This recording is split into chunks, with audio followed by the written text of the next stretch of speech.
반갑습니다. 원래 이 봉화의 토요강좌 시간은 항상 좀 부드럽고 브링브링한 우리 김경수 본부장께서 사회를 보셨는데요. 오늘은 조금 새로운 사람이 나왔습니다. 구박하지 마십시오. 좋습니다. 잘생겼다. 예, 오늘 김경수 본부장은 여러분들 아시다시피 기록물과 관련된 검찰 소환을 지금 우리 참여정부 관계자들이 지금 쭉 받고 있지 않습니까?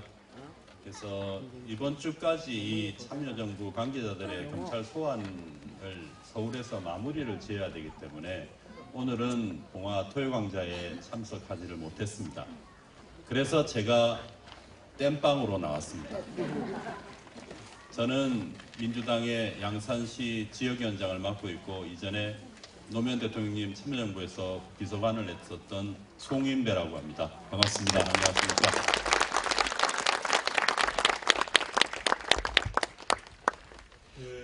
오늘 자리 여러분들 다 아시다시피 오늘 자리 토요강좌 이 자리는 원래 노무현 대통령께서 봉화에 내려오시고 나서 방문객들이 많이 오셨지 않습니까? 봉화에. 그래서 방문객들이 올 때마다 대통령께서는 사저 바깥으로 나와서 방문객들과 같이 대화를 나누셨습니다. 를 이제 운영을 하지 않습니까? 그래서 노무현 시민학교 교장 선생님께서는 우리 양정철 전 비서관이신데요. 노무현 시민학교에서 개최하는 이 토요강좌가 지난 6월 달부터 쭉 진행이 됐습니다. 첫 강의가 명진 스님께서 오셔서 첫 강의를 하셨죠. 명진 스님 하시고 도정환 시인께서 하시고 그리고 신경민 의원 그리고 안도현 시인 이해찬 전 총리 그리고 표창원 교수 그리고 안희정 충남지사 이렇게 쭉 진행을 해왔습니다. 그리고 지난번 강의가 무려 3,000명이 넘는 분들이 이곳 봉화를 찾으셔서 우리 김재동 씨 강연이 있었었죠. 정말 많이들 오셨더만요. 역시 이 공중파의 파워가 대단하구나. 오늘도 그만큼 오셨네요. 감사합니다. 고맙습니다. 감사하고요. 네, 고맙습니다. 그것에 또 더 뜻깊은 것이 오늘 당 대표께서 오셨습니다. 오늘의 자리는 10월 강좌 천호선 정의당 대표께서 오늘 진행을 하십니다. 그리고 다음 주에는 심리치유사로 잘 알려진 정혜신 박사, 우리 여러 책이나 아니면 우리 한겨레 신문에서 칼럼을 통해서도 많이 보셨던 정혜신 박사께서 다음 주에는 오십니다. 그래서 그때 또 다시 많이들 참석을 해주시고요.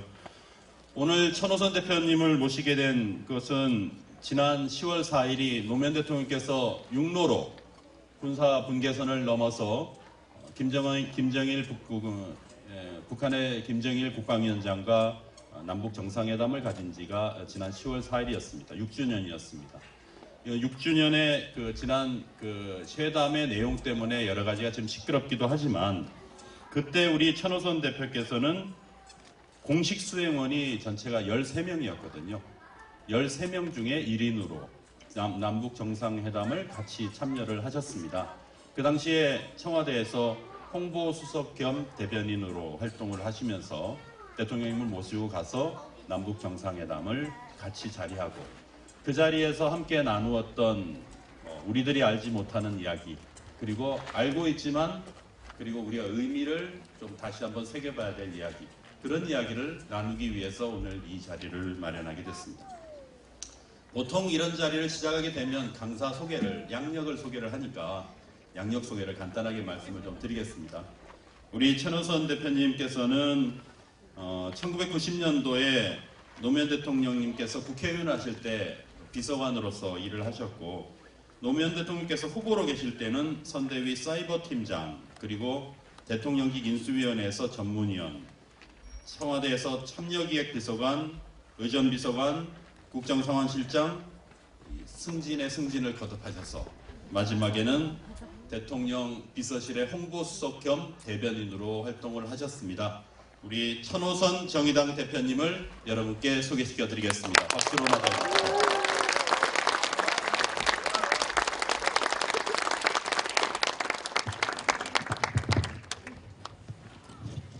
제가 청와대에서 한 게 굉장히 많네요. 예, 하나도 똑바로 한 게 없습니다. 오늘 제목이 평화특강이라는 너무 거창한 제목을 사실 저와 긴밀한 협의 없이 노무현 재단에서 붙여놨습니다. 평화특강 정도 하려면요, 국가 원수를 했거나 통일부 장관 정도를 하신 분들, 예를 들면 이재정 장관이나 이런 분들이 하실 것 같고요. 저는 이 평화특강을 이렇게 써붙여놓고 이렇게 또 홍보할 때 홈페이지에 보니까 무슨 힐링이 되어야 한다는 주문까지 있는데, 남북관계 얘기하면서 힐링되기 참 쉽지 않거든요. 아시다시피. 그래서 제가 무슨 얘기를 할까 생각하다가 2007년 10월 2일부터 4일까지 그 기간 동안으로 제가 여러분들을 안내해 가야 되겠다, 이런 생각이 듭니다. 여러분들은 뭐가 되냐면요, 저와 함께 노무현 대통령 14번째 공식 수행원이 돼가지고 10월 1일 아침에 청와대에서 떠나는 겁니다. 그리고 군사분계선을 넘어서 개성을 지나 평양을 가서 백화원 초대소에서 여러분들 이틀 주무시는 거죠. 이틀 주무시고 제가 좀 일단 뭘 드시는지도 다 말씀드립니다. 마시고, 그리고 요번에 참 공개가 돼서, 공개되지 않았으면 얘기하기 어려웠을 세상의 역설이지만 공개돼서 노무현 대통령의 김정일 위원장가 나누었던 대화에 대한 이야기 중에 몇 가지 여러분 안 읽어보셨죠? 150페이지나 되기 때문에 읽은 사람은 주변에 사실 거의 없습니다. 국정원이 엉터리를 요약해준 요약본만 읽은 분들이 많습니다. 쭉 거기서 우리가 되살릴 만한 얘기들을 듣고 10월 4일 날 밤 9시 여러분들이 개성공단 CIQ라고 합니다. CIQ 지나서 개성공단을 지나서 서울로 돌아오는 이 여정을 저랑 2박 3일 동안 같이 하면 좋겠다. 그럼 힐링이 좀 되겠다. 그때 있었던 굉장히 재미있는 이야기들을 여러분들과 함께 나누고 싶다, 이런 생각을 합니다. 그렇게 시작하면 되겠습니까? 예. 그런데 예. 10월 2일까지 가는 게요, 쉽지 않았습니다. 10월 2일까지 가기 전에 저로서는 이 일을 언제부터 겪냐면 8월 달부터 겪기 시작합니다. 2007년 8월 8일 새벽 4시입니다. 그때 어떤 일이 있었냐, 대한민국에서는. 여러분들 잘 기억하실지 모르겠습니다. 이 얘기 샘물교회 사건이 있었을 때입니다. 아프간 피랍 사건. 23명이 납치되었죠. 그 중에 2분이 돌아가셨죠? 네, 2분이 돌아가셨습니다. 우리나라의 어떤 해외여행객이 한두 명 정도 납치가 되면 외교부가 비상대책본부를 만듭니다. 그래서 상황을 관리합니다. 외교부 대변인이 상황을 브리핑합니다. 그러나 그때는 20명이 넘는 사람들이 피랍된 대한민국 초유의 사건이었습니다. 굉장히 심각한 사건이었고, 그분들을 납치한 사람들이 우리는 의도적으로, 저도 계속 브리핑을 하면서 뭐라고 했냐면 무장 세력이라는 표현을 썼지만 흔히 소위 얘기하는 탈레반들이었습니다. 탈레반들에서 납치가 됐었기 때문에 매일매일 긴장된 7월 19일 날, 현지 시간 7월 19일 날 납치가 됩니다.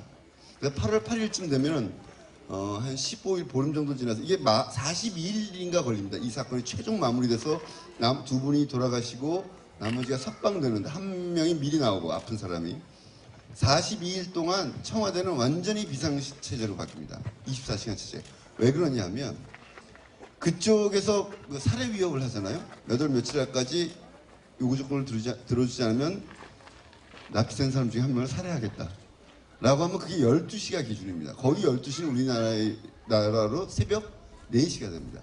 제가 그때 당시 청와대 대변인을 하고 있었기 때문에 새벽 4시만 되면 혹시 또 시신이 발견되지 않았냐라는 전화를 기자들이 매일 하게 되죠. 그래서 저는 원래 한국 시간 때문에 아침서부터 밤까지 일해야 되는데, 탈레반 피랍 사건 때문에 새벽 4시에도 잠을 못 잡니다. 그래서 24시간 내내 비상체제로 10며칠을 지내고 있었습니다. 그런데 어느 날 새벽 4시에 여러분들 요즘 신문에 좀 잘 나와서 하는 우리 조명균 비서관한테 전화 봅니다. 그때 당시 탈레반 소위 샘물교회 피랍 사건 문제도 함께 다루고 있었습니다. 새벽 4시에 집에서 자는데, 그때 저는 배 위에다 진동으로 해놓고 잤어요. 소리가 저희 애엄마가 깨지 않게 하려고 새벽에 전화가 오니까 배 위에다 진동으로 이렇게 해놓고 자면 이게 울립니다. 그래서 전화를 딱 받았죠. 받았더니 새벽 4시입니다. 그래서 딱 첫 번째 걱정은 누가 또 시신이 발견됐구나, 피랍자 한 명 더 살해됐구나, 이렇게 생각을 했죠. 그랬더니 그게 아니고 하면서 조명균 비서관이 저한테 주문을 합니다. 오늘 아침 새벽 7시에 국가안전보장회를 개최한다. 그리고 9시에 남북정상회담을 발표할 예정이다. 8시간 시간이 기억나요. 발표할 예정이다. 그걸 준비해다. 이게 저한테 오늘 주문이었습니다. 대변인한테. 가슴이 철렁했죠. 국가안전보장회의는 이게 처음에 이 얘기부터 안 했다. 예. 피랍사건 얘기를 안 하고요. 국가안전보장회의를 7시에 소집한다 이렇게 얘기합니다. 국가안전보장회의는요. 우리나라 최고 수준의 안전 관련 정책을 세우는 것입니다. 그 전까지 피랍사건을 다뤘던 건 안보정책조정회의에서 다뤘는데 국가안전보장회의는 대통령이 직접 주재하는 회의입니다. 가슴이 철렁했고 제가 첫 번째 들었던 생각 그건 뭐냐면 당시에 피랍된 23명을 구하기 위해서 이제는 얘기할 수 있지만 구출작전을 생각을 했었습니다. 우리나라의 특수부대가 가서 그분들을 구해오는 거죠. 그러나 지형상 도무지 불가능하고 게다가 분산되어 있었습니다. 그때 30명씩 분산되어 있기 때문에 실현 가능성은 매우 낮다고 생각하는데 새벽 4시에 전화가 와서 국가안전보장회의를 어디서? 지하 벙커에서 개최한다고 그러니까 저는 처음에 드는 생각이 야 드디어 구출작전 시작이구나 라고 했는데 그게 아니다 라고 얘기하면서 이제 남북정상회담을 발표하고 이렇게 얘기되는 거예요. 7시 그 지하 벙커 여러분들 아세요? 이명박 대통령께서 가죽잠바 입고 경제대책을 지하 벙커에서 논의하셨습니다. 그분이 왜 경제정책을 지하 벙커까지 들어가서 의논하시는지 모르겠지만 아무튼 지하 벙커는 원래 그런 거 하라고 만든 데가 아니고요. 정말 국가안전보장과 관련된 비밀의 도청 가능성을 줄이기 위해서 지하에다가 만들어 놓은 벙커입니다. 여러분들 외국 영화 보면 이렇게 쭉 나오잖아요. 외국 영화에도 미국 NSC 사원실 보면 한반도 지도가 다 딱 뜹니다. 한반도 남북한 한반도 전체 상공에 떠 있는 비행기의 위치가 다 점으로 표시되고요. 배의 위치가 다 표시되는 데입니다. V자로 딱 돼 있어서 거기서는 경제 정책을 논의하는 데는 아닙니다. 게다가 굳이 가죽잠바 입으실 필요는 없는데 그분은 꼭 거기서 가죽잠바를 입고 아무튼 거기서 7시에 국가안전보장회의가 개최되고 남북정상회담을 공식화하고 인터뷰 이제 기자회견을 합니다. 기자회견은 그때 김만복 국정원장, 이재정 통일부 장관 그리고 백종천 안보실장, 청와대 안보실장 세 분이 하죠. 그리고 이제 주관은 대변인이 하게 되고 이게 보통 일이 아닙니다. 곧 기자회견을 하는데 뭔지 알려줘야 됩니다. 알려주지만 새 나가면 안 됩니다. 미리. 동시에 발표하기로 되어 있었기 때문에 어느 한쪽이 먼저 발표하게 되면 그것은 외교상의 관례를 깨는 것일 뿐더러 대한민국 입장에서 제일 피곤하고 까다로운 외교 상대가 바로 북한입니다. 이런 과정에서 만에 하나 보도가 먼저 나가는 게 굉장히 예민하거든요. 평양이. 그렇게 되면 정상회담 자체가 엄청난 영향을 받을 수 있습니다. 그러니까 초긴장 상태죠. 그래서 기자들한테 몇 시에 이걸 하는데 절대 발설하면 안 된다. 그리고 이제 생중계 차량이 KBS, MBC, SBS, YTN이 다 와서 이제 생중계 준비를 한두 시간 만에 하는 겁니다. 해서 이제 딱 준비를 했는데 결국엔 신문 두 군데에서 인터넷판에다가 남북정상회담 이렇게 흘립니다. 그렇게 되면 기자들이 어떻게 되면 다 약속을 했는데 출입기자가 300명입니다. 청와대가 당시에 조그만 인터넷 매체까지 한 군데에서라도 보도하면 나머지가 일제히 보도하게 되면 수습할 수 없는 사건이 터지는 거죠. 그래서 허겁지겁 가서 제가 기자들한테 아주 거의 싹싹 빕니다. 제발 이건 국익을 위해서 여러분들 참아달라. 그래서 두 군데서 인터넷판에 나왔는데 그걸 무시하고 실제 기자회견을 하는 시간까지 그것을 발표하지 않습니다. 그리고 기자회견을 빵 때리면서 속보 뜨고 그러면서 이제 남북정상회담 8월 29일부터 30일까지 평양에서 이게 이제 발표가 되죠. 아무튼 이렇게 힘들게 발표가 됐습니다. 이 평양을 간다는 얘기는 5년 내내 있었어요. 어느 정부나 곧 남북정상회담설 그래서 무조건 그 신문에서 때립니다. 그러나 거의 다 불발이었습니다. 남북관계가 그 얘기를 하면 기니까 하여튼 굉장히 어려웠던 관계였기 때문에 참여정부 시절에 쉽지 않았었습니다. 그런데 이걸 발표하게 된 이유가 있는데 아무튼 그 전에 이거부터 말씀드려요. 여러분 노무현 대통령이 자이툰 부대 갔다 왔던 거 아시죠? 네, 자이툰 부대를 갔다 왔을 때 그때 라오스에서 영국, 폴란드, 프랑스를 거쳐서 그 다음에 귀국하게 돼 있었습니다. 귀국하게 돼 있을 때 프랑스 드골공항에서 비행기가 뜨자마자 비행기에 외부로 연결되는 모든 통신선을 차단하고 노무현 대통령이 기자들 앞에 나섰습니다. 그러면서 이 비행기는 서울로 가지 않습니다. 라고 하고 이제 그 비행기가 자이툰 부대를 가기 위해서 쿠웨이트로 들어갑니다. 그런데 이제 그 얘기는 다른 얘기고 그건 다음에 또 불러주시면 하고 그때 기자들이 처음에 듣자마자 딱 떠올랐던 게 어디로 갈까? 서울로 가지 않아. 그때 생각했던 게 평양이었다는 겁니다. 기자들 참 어리석죠. 평양을 가는 방법이 서울에서 바로 가면 되는데 굳이 거기서 프랑스에서 드골 공항에서 뛰어가지고 그걸 평양까지 간다는 건 뭐 가능하지도 않고 그런 건데 하여튼 그만큼 언젠가 평양은 5년 중에 1차 남북정상회담이 김대중 정부에 있었기 때문에 있을 것이다. 언제 하다가. 그런데 실제로 임기가 다 끝나가면서 거의 희망이 없다. 모두가 그러고 있을 때 남북정상회담이 성사가 된 겁니다. 그래서 어쨌든 난리가 났습니다. 8월 29일부터 30일까지. 그래 진짜 짧은 시간이죠. 8월 8일에 발표를 했는데 8월 29일부터 시작해야 되니까 굉장히 짧은 기간 동안 남북정상회담 준비를 해야 됩니다. 남북정상회담 준비는 보통 우리가 외교, 미국과의 정상회담 이런 것보다 훨씬 까다로운 과정들이 필요합니다. 그걸 다 일일이 말씀드릴 수는 없지만 아무튼 그렇게 준비를 하는데 어느 날이었어요. 비가 많이 온 날, 토요일 날은 좀 한가합니다. 신문이 월요일 날 나오죠. 그러니까 일요일 날 기자들이 보통 출근을 합니다. 그리고 일요일 날 신문이 없기 때문에 토요일 날은 보통 기자들이 출근을 안 합니다. 그래서 제가 어느 날 면바지 입고 약간 처음에 정말 오래간만에 그 아프간 사태도 약간 소강 상태였고 그래서 진바지 이렇게 진바지 입고 딱 출근을 하는데 갑자기 그 2시에 남북 정상회담 추진회의가 긴급하게 열린다는 거예요. 그래서 무슨 얘기 가봤더니 그때 당시 수해가 났었습니다. 기억하시죠? 북쪽에 수해가 굉장히 많이 나서 8월 29일서부터 30일에 마칠 수가 없다. 28, 29, 30일에 마칠 수가 없다. 그러면서 연기 요청을 합니다. 그게 10월 2일서부터 4일까지로 이루어지게 돼요. 나중에 보니까 그게 이해가 가더라고요. 일단 수해 자체가 너무 컸고 서울서 개성을 찍고 평양을 이제 고속도로 쭉 올라가는데 보니까 서울 개성 평양은 고속도로라는 게 우리나라 군도 수준입니다. 요새 국도 잘 닦아놓죠. 국도 정도가 아니라 4차선은 4차선인데 뭐 경계도 없고요. 여러분들이 생각하는 맛있는 거 핫밥하는 고속도로 휴게소도 없고요.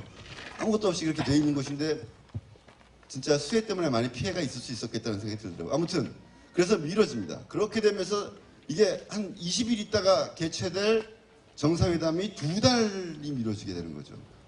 이렇게 되면 제일 고생하는 사람이 누구냐? 누굴 것 같습니까? 대변인이 제일 고생하게 돼 있었습니다. 그러니까 그 2달 동안 지금 나왔던 NLL 문제를 비롯한 모든 문제를 새누리 그때 당시 한나라당이 다 들고 나왔습니다. 일단 왜 대선용이다 이건 대통령 선거 때 민주당을 유리하게 하기 위한 것이다. 그러니까 다음 정부로 넘겨라. 가서 북핵 문제 해결해 오지 않으려면 가지도 마라.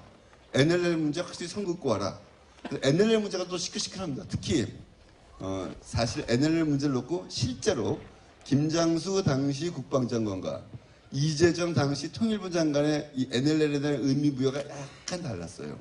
그래서 이게 논쟁이 되고 조선중앙동아를 비롯한 보수신문에서 그때부터 이미 NLL 팔아먹으러 가는 거 아니냐. NLL 언급하지 않으면 가지도 마라. 북핵 문제 완전히 해결하고 하라. 막 거의 그런 기조로 2달 내내 논쟁을 합니다. 온갖 논쟁을 합니다. 그 논쟁을 하면 앞에 나가서 그걸 싸워줘야 되는 건 이제 저 대변인 몫이죠. 맨날 NLL 공부하고 이것저것 공부해가면서 맨날 기자들이랑 논쟁을 합니다. 제가 항상 뭐 자주 드릴 말씀이지만 청와대 대변인을 어떤 분은 제가 5년 내내 했는 줄 아시는데 제가 그때 딱 10개월밖에 안 했습니다. 실제로 청와대 노무현 대통령의 대변인은 제가 어울리지 않고요. 얼마 전에 한겨레에 약간 그 기사 나왔던데 윤태영 대변인이 2년 2번을 했습니다. 저는 의전비서관을 좀 오래 했고 대변인 딱 10개월밖에 하지 않았는데 제가 왜 얼굴 노출이 많아졌냐 하면 매일 월요일부터 금요일까지 생중계 브리핑을 했어요. 카메라 딱 켜놓고 방송사 카메라 켜놓고 매일 2시 반에 기자들이 뭐든지 물어봐도 뭐든지 대답하겠다. 라고 해서 질의응답을 받습니다. 제가 약간 자랑 삼아서 얘기하면 전 세계에서 이렇게 기자들이랑 사전에 협의 없이 질의응답 받는 것은 백악관이랑 미국 국무성이랑 대한민국 청와대밖에 없었다고 하는 근거 있는 이유입니다. 지금도 아무 데도 안 합니다. 지금 이제 대한민국도 안 하죠. 단위 2군데로 줄었죠. 모든 질의응답을 받는데 그때 이제 아프간 피랍사건 이런 것들 얼굴이 많이 노출되어 있어서 그런데 일단 이제 문제는 그거예요. 저는 임기 말에 대변인 뭐 별로 할 일 없겠지 했더니 아프간 사건 터지고 14 정상회담이 터졌는데 2달이나 남았고 매일 NLL 문제, 북핵 문제 가지고 맨날 공방하는 거예요. 공방을 하느냐고 대변인 선이 굉장히 생각보다 힘들었습니다. 근데 이제 그때 얼굴이 많이 알려지게 되고 저 사람이 청와대 대변인인가 보다 이렇게 되었던 거죠. 아무튼 그렇게 우여곡절 끝에 10월 2일 날 갑니다. 10월 2일 날 청와대에서 아침에 이제 간단하게 수석 보좌관들이랑 얘기를 하고 그날 굉장히 날씨가 흐렸어요. 혹시 여러분들 기억하실지 모르지만 쭉 타고 가다가 어디 가죠? 군계선 앞에 노란 칠 돼 있는 여기도 사진이 많이 있을 거예요. 원래 거기 노란 칠이 돼 있었던 게 아닙니다. 아무것도 없었던 곳입니다.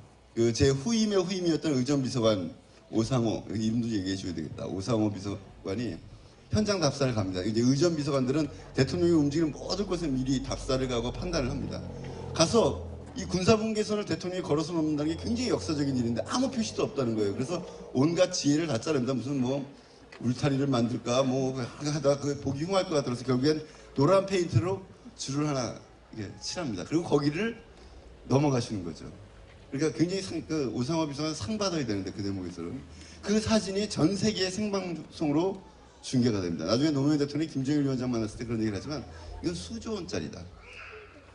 무슨 뜻이냐면 김정일 위원장과 김대중 대통령이 평양 순환공원에서 악수하던 사실 전 세계에 타전되면서 남북관계가 이제 긴장관계가 줄고 저기 맨날 전쟁하는 거 그게 아니구나 라고 하면서 예를 들면 뭐 북쪽은 빼고 그래도 남쪽에 대한 경제적 외교적 신뢰도가 올라가는 거죠.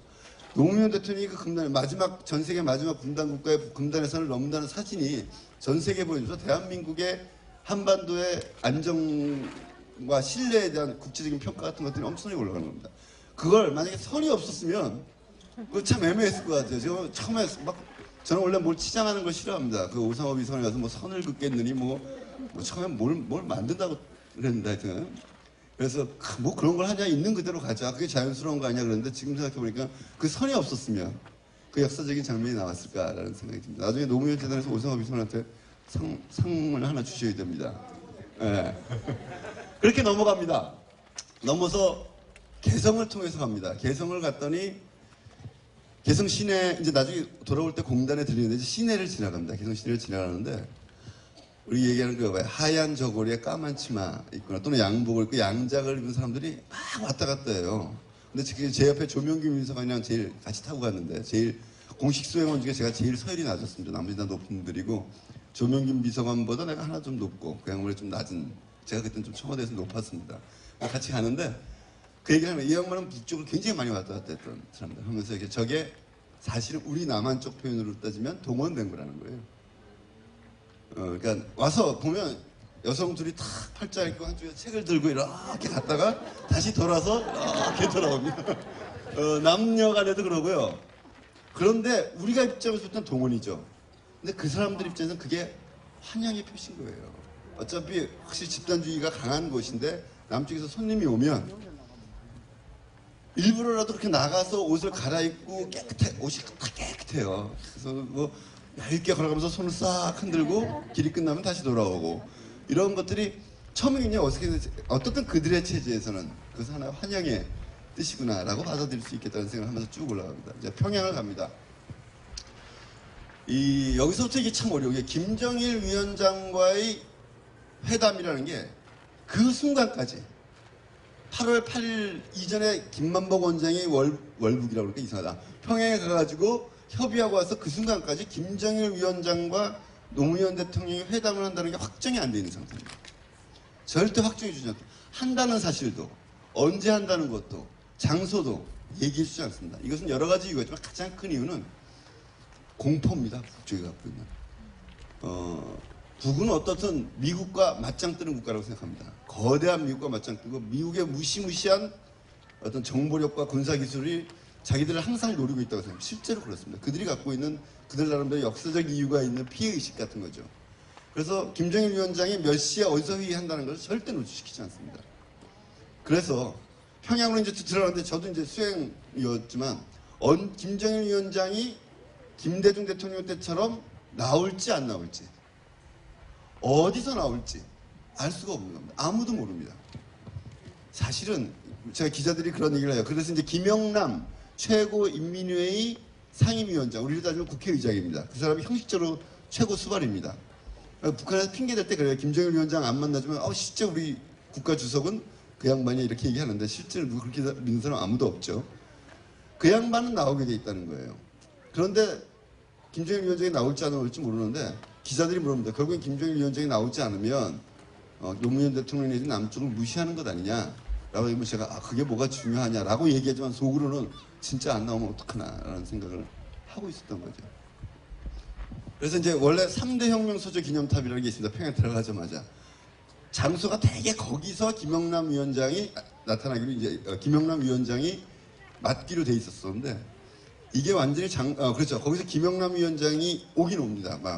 그렇죠. 그리고 나서 이제 원래 기자들이 남쪽 기자들이 원래 올라가 있었습니다. 그때 당시 평양에 올라가 있어서 다 아까 얘기했던 3대 혁명 기념탑 부분에서 이게 이루어진다고 생각해서 우리 남쪽에서 올라간 카메라 방송차 같은 게 다 갖다 대놓고 있습니다. 그런데 평양의 수행원들이 북쪽 수행원들이 아무 얘기도 안 하고 전혀 다른 데로 데려갑니다. 이 차도 나중에 옵니다. 그게 이제 4.25 문화회관이라는데 그 앞에서 그 전에 김영남 위원장이랑 차를 타고 카퍼레이드를 하면서 들어가는데 4.25 문화회관에서 딱 쓰면서 김정일 위원장이 나타난 거죠. 그래서 김정일 위원장과 악수를 하고 약 10분 남짓 정도 되는 공식 환영 행사를 하고 사라집니다. 하여튼 속으로는 참 다행이죠.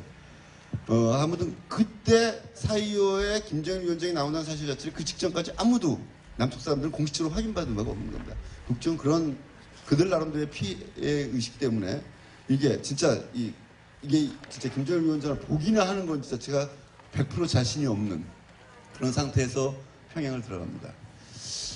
그래서 그때 이제 백화원 초대소라는 곳이 있습니다. 백화원 영빈관이라도 부르는데 백화원 초대소라는 게 굉장히 넓고 아주 한 몇만 평 될 거예요. 그곳에 이제 김정일 위원장과 헤어지고 그곳에 들어가면 이제 거기서 점심 먹고 대통령과 이제 점심 먹으면서 이제 회담을 어떻게 할 것인가 이렇게 짭니다. 그때 뭐 별거 아닌 에피소드인데 2년 만에 대통령이 평양을 가니까 일거수일투족이 다 기자들 관심거리예요. 근데 기자들은 그때 당시 어디냐면 고려호텔이라고 들어보셨죠? 고려호텔에 기자들 묵고 그다음에 특별 수행단 경제계, 문화계, 예술계, 학계 그분들은 보통강 호텔에 묵고 우리 대통령 공식 수행원들은 백화원 초대소에 있습니다. 근데 백화원 초대소와 고려호텔을 제가 대변인이면 이제 수시로 가서 기자들한테 브리핑을 해야 되는데 그 이동 자체가 불가능해요. 차는 새 거가 제가 하나 폭스바겐 뭔가 하얀 차 있는데 그게 제 앞에 배점은 돼 있대요. 그래서 저 고려호텔 가니까 보내주십시오. 그러면 5시간 있다 옵니다. 5시간 있다가. 그러니까 도무지 불가능한 거죠. 그래서 제가 이제 계속 전화로 그 안에 있던 그 고려호텔에 있는 우리 홍보수실 직원들한테 상황을 브리핑하면 그게 기자들한테 남쪽으로 쏘고 그래서 남쪽에서 발표가 되고 이렇게 계속 2박 3일 동안 그런 시스템을 운영을 하는데 먹었던 음식 중에 쏘가리 간장집이라는 게 있습니다. 쏘가리 간장집. 어떤 건지 짐작이 가세요? 저쪽에서는 간장집이라고 하면 우리로 따지면 간장조림쯤 됩니다. 대동강에서 잡은 이만한 쏘가리를 간장조림에서 주는데 정말 맛있어요. 그래서 뭘 먹었냐고 불러서 제가 쏘가리 간장집을 먹었다 그랬더니 기자들이 이 쏘가리는 알겠는데 간장집은 뭔지 모르겠으니까 어떤 기사는 몇 군데 이렇게 써요. 쏘가리와 간장집을 먹었다 이렇게 해가지고 나중에 남쪽에 오니까 많은 사람들이 간장집 뭐하는 음식입니까? 라고 저한테 물어볼 텐데 하여튼 그렇게 오찬을 하고 김영남 위원장과의 면담, 이거 회담은 아닙니다. 면담이 이제 오후 4시쯤 열립니다. 김영남, 지금도 최고인민회의 상임위원장 그대로 하고 있습니다. 저도 그 회의에는 배석을 했습니다. 나중에 김정일 위원장과의 정상회담은 저는 배석할 만한 그런 급수가 못 돼가지고 참석을 못했습니다만 김영남 위원장과 간담회 참석을 했는데 1시간 40분 정도를 김영남 위원장이 이야기를 합니다. 일장훈수입니다. 단어 하나도 안 틀립니다. 우리가 요즘 안 들어봤지만 대남방송에서 들었을 것 같은 얘기. 뭐 자주가 어떻고서부터 시작해서 외세가 어때서 해서 한 40분 동안 노무현 대통령을 거의 훈계하다시피 하는 북의 공식적인 입장을 쭉 늘어놓습니다. 그때 노무현 대통령이 열이 이런 표현 써도 되나? 열이 딱 받으셔가지고 이런 식이면 저 내일 짐 싸가지고 돌아갑니다. 이렇게 얘기하고 딱 끝나고 나옵니다. 그러니까 그때까지 이쪽에 군기잡비라는 해석도 있어요. 북쪽이 남쪽에 오면 남쪽에 군기잡비다 이런 해석도 있지만 기존에 뭔가 협상하겠다는 유연한 태도가 아니라 자신들의 공식적인 남쪽과 미국에 대한 입장만 공식적으로 반복하는 겁니다. 제가 듣고 저도 숨이 막히더라고요. 도대체 남쪽의 대통령을 오라고 해놓고 저 얘기를 하려고 오라고 했나라고 화가 날 정도로. 그러니까 노무현 대통령이 이런 식의 태도가 바뀌지 않으면 저 내일 짐 싸가지고 내려간다고 딱 하고 회담에서 이제 이게 끝나고 나오죠. 그래서 이제 2박 3일 있으면 옛날에 김대중 대통령이 갔을 때도 그런데 첫날은 북쪽에서 만찬을 냅니다. 둘째 날은 남쪽에서 우리가 가져가는 음식과 좀 만찬을 냅니다. 그래서 어떻든 김정일 위원장, 김영남 위원장 주최 만찬에 이제 저녁 식사를 하게 되죠. 그렇게 회담은 아무 성과 없고 거의 일방적으로 훈시 듣고 끝나고 난 뒤에 그때 보면 노무현 대통령이 일종의 돌발 행동을 합니다. 돌발 행동이라고 보수적인 사람들은 얘기를 했죠. 일단 처음에 건배사를 김영남 위원장이 하고 노무현 대통령이 하죠. 그래서 쭉 갔는데 이제 술을 먹는 분위기가 좋아졌어요. 장소가 어디였냐면 북한의 목란관이라는 곳인데 참 북한의 국화가 뭔지 아세요, 여러분들? 네? 모라. 맞히시는 분 제가 선물을 합니다. 네? 한박꽃. 정확하게 표현. 목란입니다. 목란. 정확하게 나무에 피는 난이라고 그러는데 우리나라에서는 그 한박꽃이라고도 부르고 하는 굉장히 예쁜 꽃이에요. 그게 91년도에 지정됐더라고요. 저도 어저께 찾아봤어요. 몇 년도에 지정됐는지는. 되게 북한 국화를 우리가 진달래라고 생각하는 경우가 많은데 그렇지 않고요. 그 목란꽃을 얘기해서 목란관이라는 곳에서 이제 만찬을 하는데 건배가 다 끝나고 이미 이제 식사에 들어갔는데 노무현 대통령이 김영남 위원장은 뭘 계속 얘기하더라고요. 정말 쉬지 않고. 나중에 보니까 끊임없이 김영남 위원장을 설득하기가 되는 겁니다. 그 다음날 김정일 위원장을 만났을 때 한 얘기를 거의 같은 얘기를 하신 걸로 저는 짐작합니다. 그 얘기가 다 다음날 김정일 위원장의 사전에 들어갈 거라고 믿고 김정일 위원장과의 회담 순서를 열심히 설득하는 거죠. 그러다가 노무현 대통령이 갑자기 술잔 들고 마이크 있는 대로 다시 나옵니다. 그러면서 뭘 위해서 건배를 하냐면 남북 경협도 좋고 한반도 평화협력도 좋은데 이걸 하려면 김정일 위원장과 김영남 위원장, 상임위원장의 두 분의 건강과 만수무강이 필요하다. 그래서 두 위원장의 만수무강을 위하여 딱 건배를 제의합니다. 약간 아직도 우리가 볼 때 가서 김정일 위원장이랑 회담하고 오면 몰라도 김정일 위원장의 건강을 위하라고 대통령이 갑자기 나가서 건배를 하니까 또 그 뒤에 조중동을 씹습니다. 그래가지고.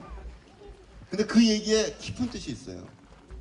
무슨 얘기냐면 정말 그게 소중하다고 생각합니다. 만약에 지금 우리가 그걸 겪고 있지만 김정일 위원장의 건강이 안 좋아져서 이 양반이 일찍 세상을 떠나게 되면 그동안 쌓여왔던 이런 것들이 모두 무너지게 돼요. 특히 김정일 위원장은 나중에 얘기를 제가 드리지만 어쨌든 북쪽도 군부는 강경합니다. 북쪽의 강경한 군부에 대항해서 우리 표현으로 하면 어떤 나름대로의 개혁을 해나가려고 애를 쓰는 그런 개방적인 태도를 갖고 있었던 사람이죠. 만약에 그렇지 않게 되면 전반적으로 후퇴할 것이라고 생각한 거예요. 실제로 김정일 위원장이 건강할수록 남쪽이 이득이 되는 거죠. 그런 뜻을 담아서 건배 제의를 합니다.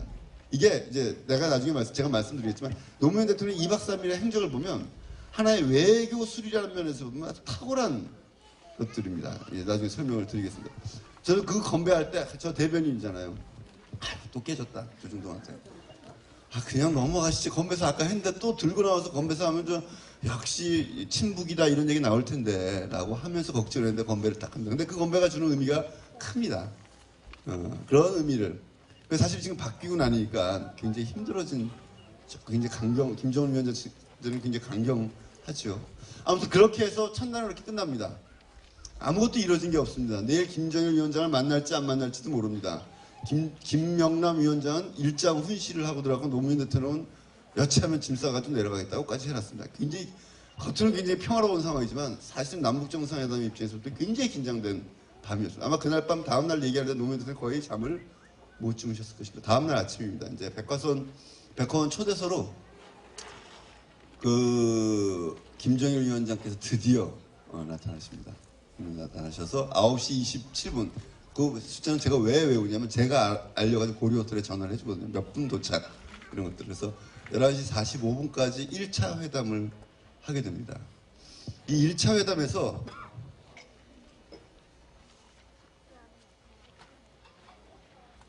이 1차 회담의 분위기가 아주 안 좋습니다. 노무현 대통령이 먼저 얘기를 시작합니다. 노무현 대통령이 여러 가지 노무현 대통령이 생각하고 있는 남북 간의 평화 구축, 그 다음에 공동체, 경제협력, 그 다음에 통일, 이를 위한 준비해간 이야기를 제가 보기엔 시간상 15분 정도를 꼼꼼하게 설명합니다. 아주 꼼꼼하게 하나하나에 대해서. 그리고 남북 간의 그 일종의 FTA라는 표현을 쓰면 좋지 않겠어요. 남북 간의 건마다 경제협력 할 때마다 문제가 되니까 포괄적인 경제협력 체제도 맺자.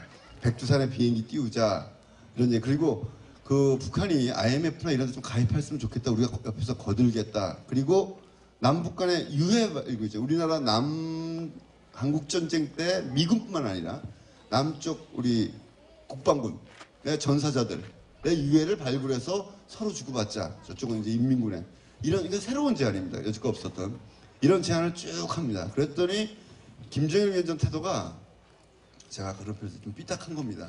일단 우리 맨날 6.15 선언문 해봤는데 6.15 선언 김정일 대통령이 해봤는데 아무 소용없더라. 빈 휴지가 되더라. 빈 상자과 빈 무슨 표현이 있어요. 북한 표현. 아무 소용없더라. 약속을 안 지키니까. 그런 거 선언 자꾸 해서 뭐하냐. 이런 얘기. 두 번째. 이건 여러분들 이번에 많이 나와서 보세요. 자주 문제에 대해서 노무현 대통령이랑 논쟁을 합니다. 남쪽은 너무 자주성이 없다. 외세에 너무 휘둘린다. 인격적 모독이 될 줄로 당신들 너무 왔다 갔다 한다고 노무현 대통령 앞에서 막 얘기를 해요. 그리고 뭐 서해 평화협력지대 개성도 안 되는데 무슨 개성공단 2단계라고 서해 이런 그런 거 하지 마. 전체적인 분위기가 그렇습니다. 굉장히 안 좋습니다. 노무현 대통령은 이제 그 자주 논쟁이 붙습니다. 무엇이 자주냐? 북쪽이 자주를 최고의 가치로 내세우는 것이죠. 노무현 대통령이 북쪽이 내세우는 가치에 대해서 우리가 얼마나 미국과 한미동맹과 친미국과의 역사적 배경 속에서 협력할 거니 협력하면서 우리의 자주권을 높여나가는가 이런 얘기를 합니다. 그 얘기 논쟁은 정말 저는 명장면이라고 생각해요. 이 부분에 대해서는 제가 원래 오늘 제가 한다면 강연하려고 했더니 유시민 전 보건복지부 장관이 고문자 가지고 아주 특별히 특강을 하고 다니셔가지고 제가 김새 가지고 그거는 안 합니다. 하여튼 그런 내용들을 쭉 합니다. 굉장히 분위기가 안 좋습니다. 노무현 대통령이 그래서 오후에 다시 회담을 하자고 얘기를 합니다. 오후에. 김정일 위원장은 오전에 회담을 끝낼 생각이었어요. 그리고 선언문도 굳이 채택할 필요 없고 6.15 정신을 다시 한번 확인한다 정도로 하고 뭐 개성공단 같은 거 잘 유지하자. 나머지 문제에서는 이런 의견 교환이 있었다. 대개 외교적 표현하면 이 정도로 끝내려고 했던 게 제가 보기엔 오전까지의 북측의 입장입니다. 이걸 이제 오후에 뒤집기 시작합니다. 노무현 대통령이. 그때 일단 오후에 만나야 될 거 아니에요. 오후에 회담 더 합시다. 그랬더니 김정일 위원장이 뭐 굳이 나중에 또 만나서 얘기합시다. 오가면서 거의 이렇게 나갑니다. 그래서 거의 조르다시피 합니다. 얼마 전에 조선일보에 김모모가 7번을 졸랐다고 숫자를 셌더라고요. 오후에 회담을 해달라. 회담을 해야 된다. 당신 이러면 노무현 대통령이 또 이 얘기를 합니다. 남쪽에서 나보고 2번, 3번, 4번 만나라고 나 이렇게 보내줬는데 당신이 오후 회담 안 하고 이렇게 가면 오후 회담 안 하겠다 그러면 이제 내일까지 있게 된다. 오늘 서울로 내려가야 되겠다. 내려갈랍니다. 점심 먹고 식사는 하시고 내려가셨어요. 점심 먹고 내려갈랍니다. 이럽니다. 김정일 위원장이 쩔쩔입니다. 그럼 겨우겨우 오후에 한번 합시다.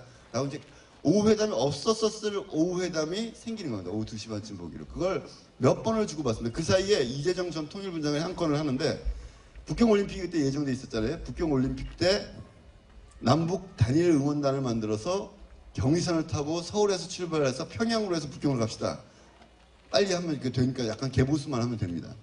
그랬더니 김정일 위원장이 뭐 그런 걸 굳이 뭐 같이 할 필요가 비행기 타고 가면 되지 뭐 점점점점 이러니까 그걸 이재정 장관이 그 와중에 막 이렇게 설득을 해요. 그래가지고 뭐 그걸 합시다. 그래서 그거 하나 오전 회의에서 그거 하나 남북 올림픽 남북 단일 응원팀을 남쪽에서 서울에서 출발해서 굉장한 사건이죠. 평양까지 북경까지 가자. 이거 하나 겨우 따내고 끝납니다.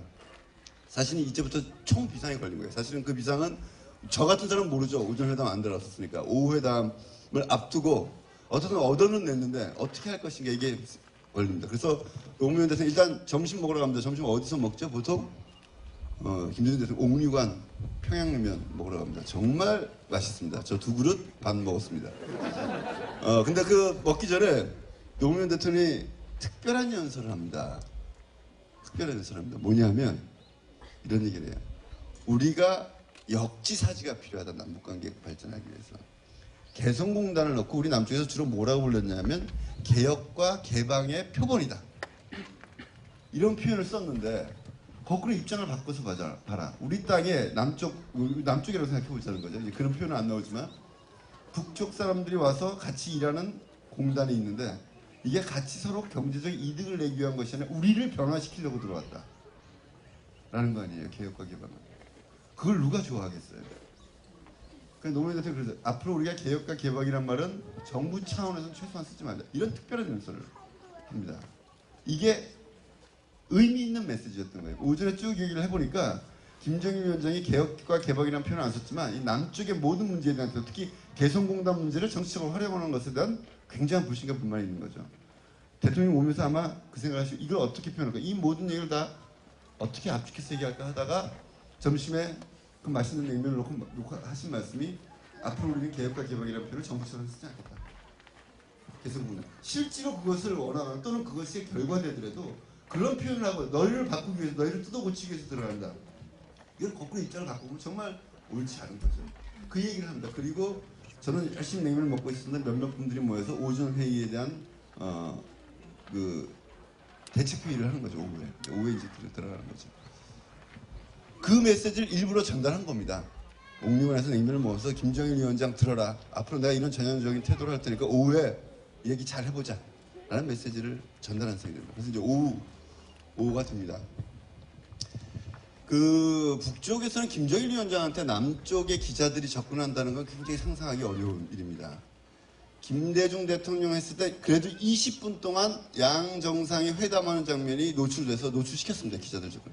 이번에는 기자들을 하나도 접근을 못 시켰습니다. 오전 회의도 아까 말씀드린 제가 백화원 초도에서 9시 27분에 김정일 위원장 도착, 11시 45분 1차 회담 끝, 오전 회담 끝. 이건 제가 얘기해 주는데 기자들은 하나도 보지 못해요. 다만 청와대 전속, 우리 하셨던 분들도 있지만 전속 TV, 전속 카메라 이것만 찍어서 내보냅니다. 오전까지 모든 장면은 다른 신문사들이 와서 취재를 못한 거예요.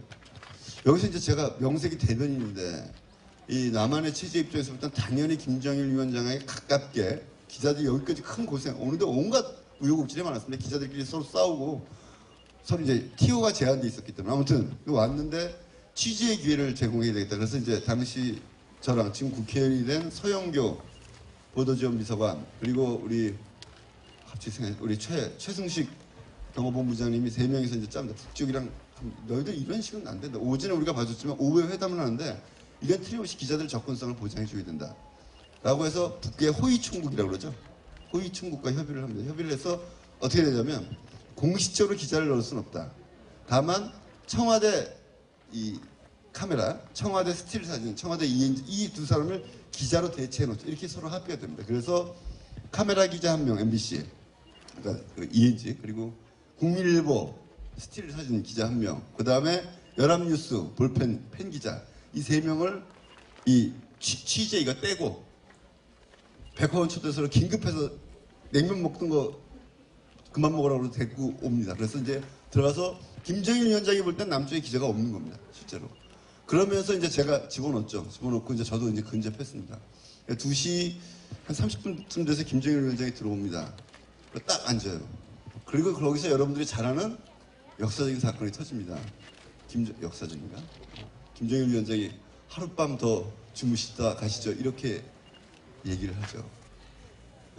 이 자체는 외교상 있을 수가 없는 일입니다. 대통령이 다른 나라 갔다가 하룻밤 더 자고 오고 세상에 그럴 수 있는 게 아니거든요. 그것과 연관된 모든 것들을 볼 때. 김정일 위원장이 그렇게 얘기하니까 노무현 대통령이 뭐라고 그러는지 여러분 기억하시죠?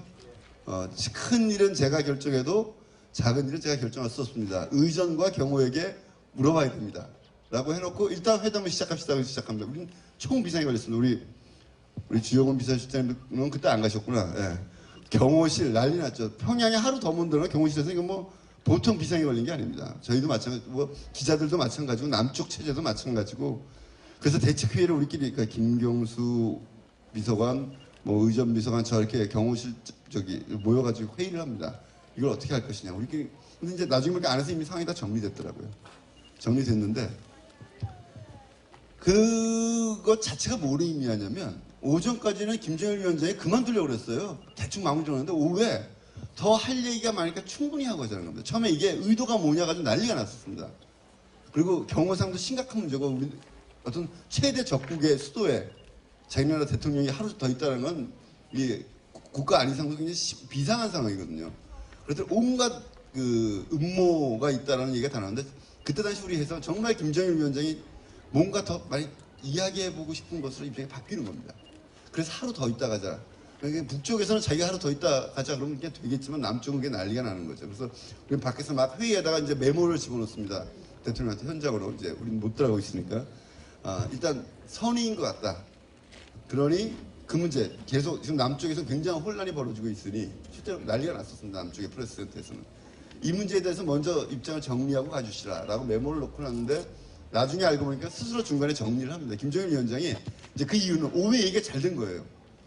쭉 하다 보니까 김정일 위원장 본인이 보기에도 얘기가 잘 되니까 굳이 하루 더 머물면서 할 필요 없이 이렇게 하자라고 얘기해서 이제 그 얘기가 안에서 이미 정리가 돼버려요. 밖에서는 그것도 모르고 초조하고 남쪽에 당시 윤승용 홍보수석은 남쪽 프레스센터에서 방송되는 게 평양에서 백화점 초대소에서 보입니다.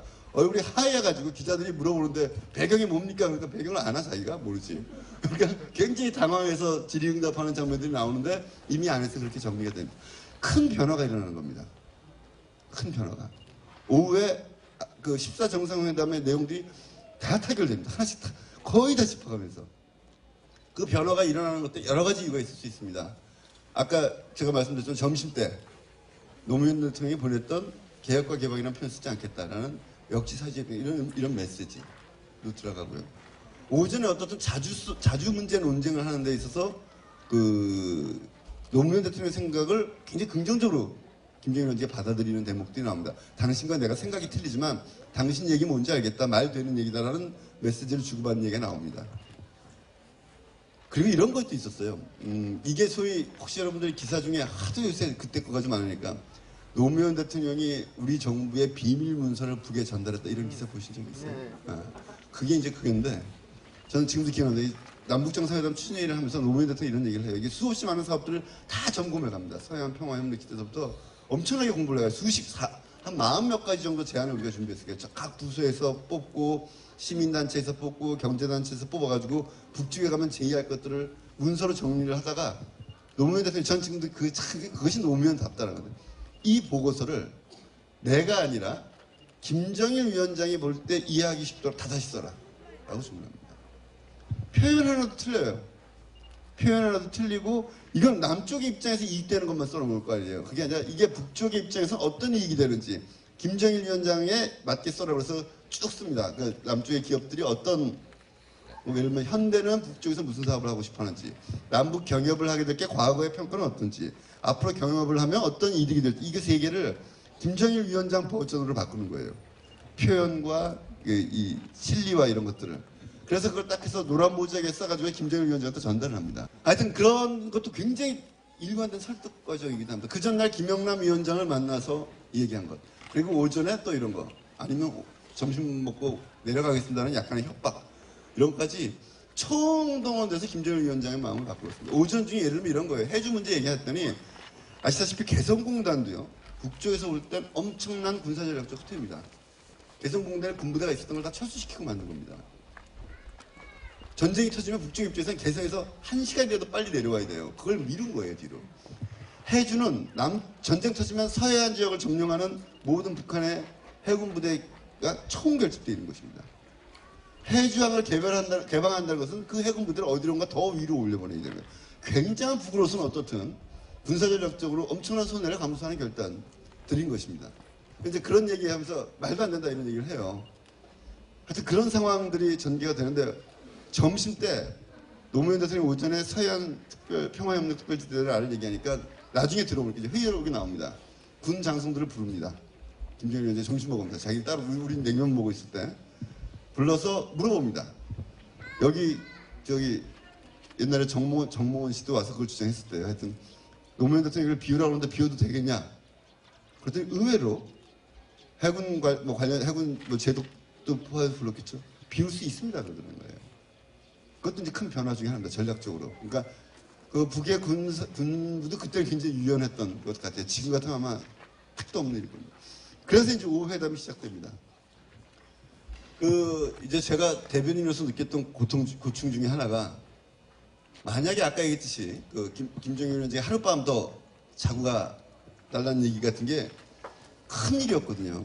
제가 얼마나 가슴이 철렁했겠어요. 만약에 기자들을 집어넣지 않았으면 청와대 관계자 외에는 모르는 겁니다. 그러면 그 일은 보도되지 않습니다.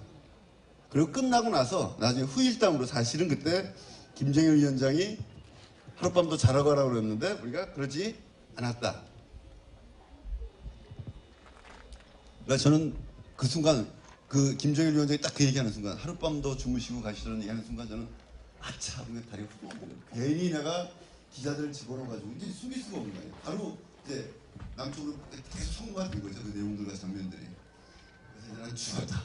그랬더니 세상이 꼭 그렇지 않은 것 같아요. 나중에 보니까 남쪽에 와서 들어보니까 김정일 위원장이 그렇게 물었을 때 노무현 대통령이 우리는 큰 건 내가 결정하지만 작은 건 의전과 경호에 물어봐야 된다는 얘기를 보면서 남과 북의 체계의 차이, 남쪽 체제의 우월함, 노무현 대통령의 어떤 그 순발력 이런 것들이 굉장히 남쪽에 그 꼭 진보적이지 않은 분들한테라도 호감을 얻을 수 있었다는 얘기를 하더라고요. 세상 일은 그냥 세상만사 세용지마다 저는 그때 이게 진짜 괜히 기자들 집어넣었다라고 해서 엄청난 후회를 하고 있었었는데 나중에 보니까 꼭 그렇게 되진 않더라고요. 아무튼 그렇게 돼서 오후회담이 시작됩니다. 오후회담 얘기는 저도 하도 길어서 몇 가지 이제 너무 길고 많은 얘기가 오가는데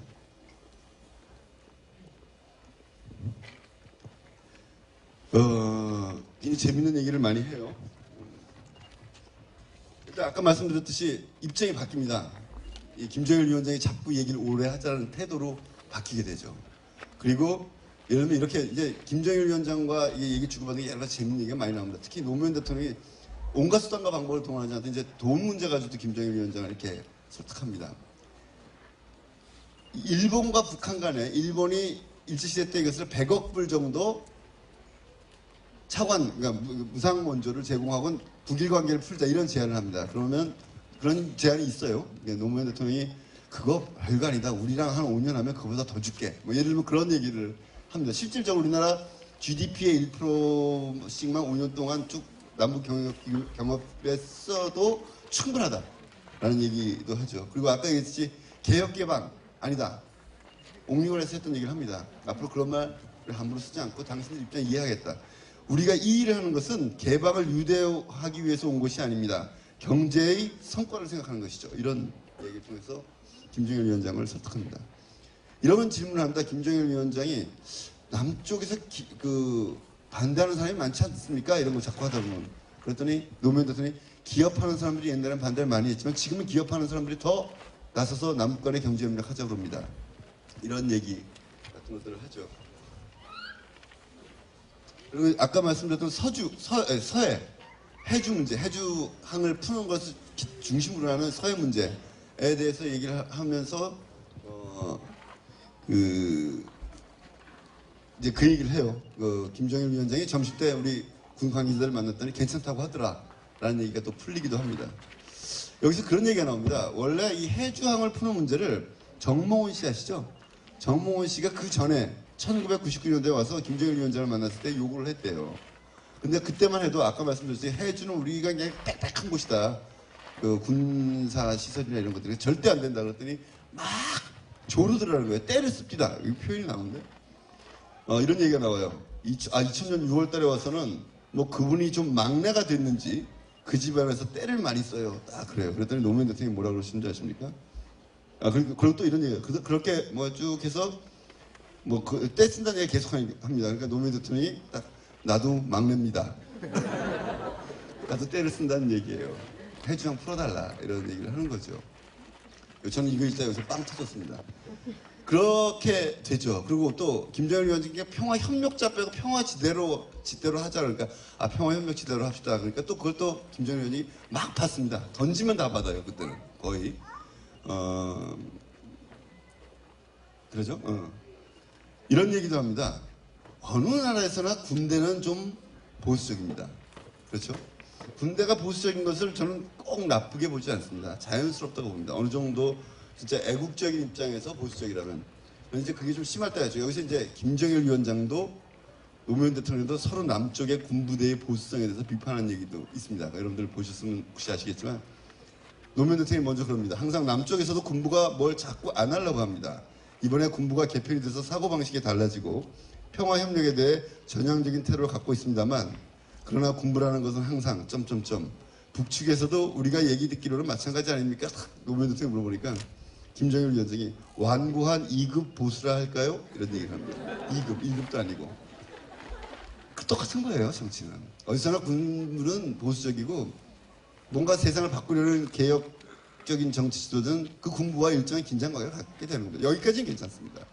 우리나라 군부처럼 사이버 사령부에서 댓글 달고 이러면 안 되지만 이 정도의 긴장감선에 있는 것이 당연하고 자연스러운 것이다. 이런 얘기를 주고받습니다. 그 내용 중에 일본 문제, 아베 총리에 대한 아주 솔직한 의견, 남북 대통령의 노무현 대통령이 겪은 아베 뭐 이런 것에 대한 얘기를 주고받습니다. 그래서 사실 이런 게 문제예요. 왜 이걸 공개하지 말자 그러냐면 이런 문제, 어떤 외국 정상과 정치인에 대한 평가도 다 들어갑니다. 여기는 이걸 공개해봐요. 나중에 누가 우리의 외교 전략이 다 노출되고 국적도 외교 전략이 노출되고 누가 우리나라 대통령을 만나서 마음 놓고 얘기를 하겠어요.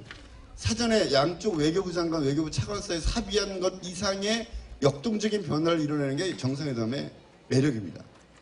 노무현 대통령이 부시를 만나서 3자 선언이라는 걸 이끌어냅니다. 사전에 시나리오에 없었던 겁니다. 시드니였었는데요. 제가 그때 대변인이었었는데 미국은 어떻든 북한을 완전히 싹 죽여놓고 뭘 시작하려고 그러지 북한의 지도자인 김정일 위원장과 당시 부시가 만난다는 건 상상조차 하려고 그러지 않습니다. 그러나 우리가 설득합니다. 그래서 그때 약간 어영부영하긴 했지만 그때 뭐 번역 소동도 일어났습니다. 통역 소동도 일어났었는데 호주 시드니에서 부시 대통령이 3자 또는 4자 회담을 하자라는 것을 동의하게 만듭니다. 이거는 사전에 외교부 장관들 사이에 있었던 사전 접촉에서 나오지 않았던 의제죠. 이런 역동성이 있는 겁니다. 남북 정상회담도 그렇고 그래서 그 회의록과 그 과정이 어떻게 형성되었는지는 보안이 유지되고 몇십 년 동안 어느 나라에서는 수십 년 동안의 국가 비밀 기록입니다. 그걸 까자고 한 거죠. 새누리당이. 게다가 이번엔 음성 파일까지 또 까자는 거잖아요. 북쪽에서는요. 존엄해. 여러분들 김정일 위원장이 뭐죠? 군 사열 같은 거 할 때 뭐 영광 있으라 라는 거 말고 김정일 위원장이 말하는 거 들어보신 적 있어요? 거기 오디오가 거의 안 나옵니다. 김정일 위원장이 편안하게 다른 정상을 만나서 농담을 하는 육성이 까진다. 북쪽에서는 그거 보통 심각한 문제 아닙니다. 그래서 음원 파일을 까는 것이 남북관계에도 심각한 악영향을 미칠 수 있다는 걸 알았는데 새누리당 몇몇 의원들이 그걸 갖고 있는 것 같아요. 아마도. 그걸 그저 어떻게든지 공개해서 한번 TV에 며칠 나와보려고 하는 사람들이 있습니다. 외교나 국익에 대해서 어떠한 진지한 최소한의 소양도 없는 그런 정치인들이 있죠. 어쨌든 이런 것들 뭐 당 전체가 통째로 그러니까 예. 이런 것도 합니다. 원래는 이게 이제 아까 모두에 말씀드린 김정일 위원장 뭐 또 선언 뭐 자꾸 내냐 맨날 선언 정권 뭐 두 정부가 비슷한 같은 민주당 정부인데 그래서 이제 김양건이 옆에 있는 김양건 씨한테 통정부장한테 어떻게 하려고 그러니까 공동 보도 그러니까 공동 기자회견문 정도 내자는 거예요. 선언이 아니라. 그랬더니 노무현 대통령이 또 조릅니다. 때를 쓰죠. 아니 선언 자주 하는 겁니다. 다른 나라도 한중간에도 하고 하니까 선언을 해도 괜찮습니다. 그러니까 김정일 위원장이 또 하나의 선언입니까? 그러니까 너 그러면 안 되죠. 그쪽 6.15를 굉장히 크게 보고 있거든요. 그건 아니고요. 6.15의 후속 선언입니다. 이렇게 해서 딱 또 설득해서 그럼 선언을 합시다. 라고 해서 김정일 위원장이 지금 얘기한 거 선언문에 다 집어넣어. 이렇게 하고 대단원의 말이 끝납니다. 2시간 정도 동안. 나중에 이 14선언문에 들어가서 발표된 모든 문제를 다 합의합니다. 예를 들면 이런 게 있어요. 해주에다가 항구를 만들면 그걸 설비하기 위해서는 뭐 엄청난 물량이 들어가야 되는데 그걸 어떻게 하죠? 그럼 노무현 대통령이 그거 별 걱정 없습니다. 바지선으로 끌고 들어가면 됩니다. 이런 식으로 얘기할 때는 노무현 대통령이 하나하나의 사업에 대해서 어떤 애로가 있을지 그 애로를 어떻게 해결해야 될지를 김정일 위원장을 다 설득할 만큼 공부해가지고 들어갑니다. 실제로 공부를 많이 했습니다. 저희 회의도 수차례 걸쳐서 열었고 그러니까 가서 여러분들 나중에 제 얘기를 듣고 한번 쭉 보시면 하나하나의 사업을 얼마나 김정일 위원장은 다 안 하려고 그랬던 걸 설득해내는지 기가 막힐 정도로 설득을 해냅니다. 맨 끝에 이제 긴장이 좀 풀어집니다. 그래서 이런 얘기를 합니다.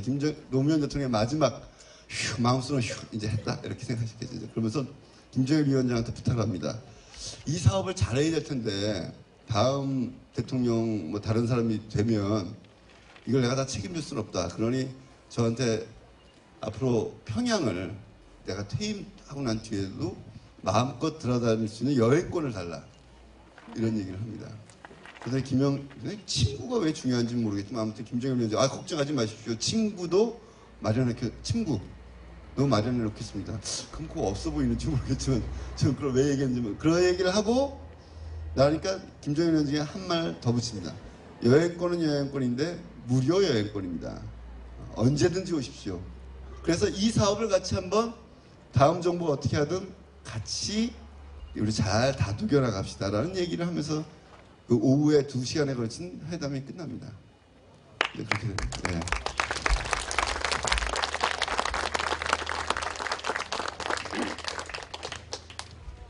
그렇게 돼서 그날 저녁에 이제 마음을 털고 아리랑 아세요, 여러분들? 닐리리아 아리랑 말고 북에서 5만 내지 10만이 하는 집체극입니다. 김일성 장군의 항일 무장투쟁서부터 시작해가지고 그 자기네 나라가 온 것들을 세계 최대 규모의 뭐라고 그래요? 카드 섹션이라고만 표현했습니다. 카드 섹션, 서커스, 집단 체조, 총검술 이런 게 조금 결합된 겁니다. 굉장합니다. 이거는 뭐 우리 태양의 서커스 혹시 그런 거랑은 차원이 다른 10만 명이 모여서 진짜 점 하나도 틀리지 않는 그림과 글씨를 만들어냅니다. 이 아리랑을 보느냐 마느냐가 저쪽에서 초청이 왔어요. 그러니까 프로그램 중에. 또 가기 전에 2달 동안의 큰 쟁점 중에 하나입니다. 아리랑을 봐야 되느냐 말아야 되느냐, 아리랑 내용이 이적이다 아니다, 뭐 하여튼 뭐 온갖 얘기들이 다 있는데 하여튼 보러 가기로 합니다. 북쪽이 굉장히 내용을 많이 바꿉니다. 몇 가지 김정일이나 김일성 행정을 극히 신격화한 부분 같은 것, 그러면 총검술 부분 이런 걸 뺍니다. 그래도 우리가 보기엔 불편합니다. 사실은 우리가 보기엔 굉장히 불편할 수 있는데 어쨌든 보기로 합니다. 보기로 해서 이제 오후에 가야 되는데 이제 회담 다 끝났어요. 이제 아리랑 보러 가면 됩니다. 저한테 비가 추적추적 내리는 5.1 경기장, 능라도 경기장이었는데 보러 가면서 이제 논쟁이 벌어집니다. 이 내용이 어떻든 불편할 텐데 끝나고 나면 박수를 칠 거냐 말 거냐 가지고 토론이 벌어집니다. 이제 안보관계 이 참모들이 모여서 자기들끼리 막 머리를 내서 이렇게 하자. 이러는 나대 박수는 치지 말자.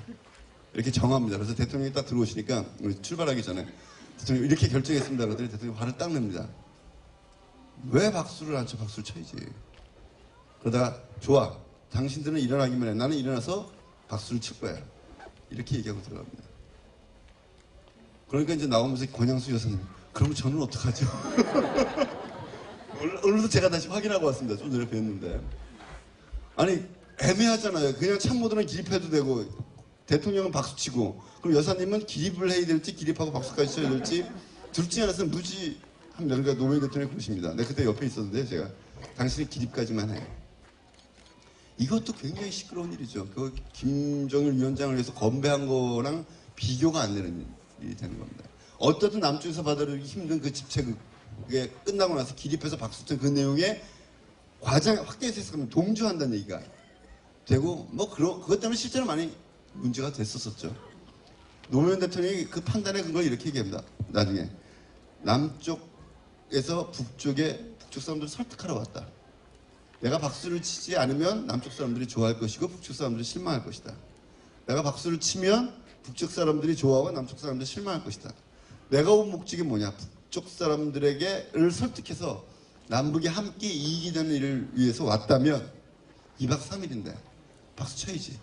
그들이 애쓴 걸 생각해서 박수 쳐야죠. 이게 노무현 대통령의 판단인 거죠.